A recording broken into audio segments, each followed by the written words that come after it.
हाय सांग मैंने आसतु जानिबा माया और ममता सीरियल रे आगो को कौन हेबाको जाउची। आनंद कहूँ कि आज पर्यंत घरे तुम्हें मैंने जहाँ सब कर आसुल मु सबू सही आसुली एबे से सब आ चलिबो नाही। सबुठु आगे आमको आदर्श आ पल्लवीर प्रोब्लेम सॉल्व करने को पड़िबो। आ एपटे आदर्श कहूँ कि पल्लवी संतानर डीएनए टेस्ट कले जना पड़िबो किए सत कहूँ आउ किए मिछ।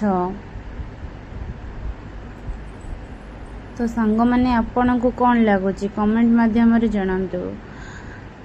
एपटे ममता माँ कहते कि आदर्श को कहते पल्लवी की आ जॉब करने दरकार नहीं कारण तू तो रुक्सा को डिवोर्स दबु ना।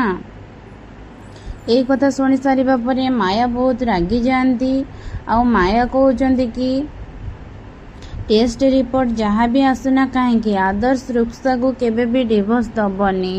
यही कथा शुणी सारा पर समस्ते आश्चर्य हो जाती। आसेपटे पल्लवी भी आसी जाए पल्लवी ममता माँ समस्ते आश्चर्य हो जाती माया मुहर ए कथा शुणा पर। तो सांग मैंने आगामी एपिसोड रे कौन होगा जाऊँगी एमती नुआ नुआ सीरियल अपडेट पाए मो चैनल को सब्सक्राइब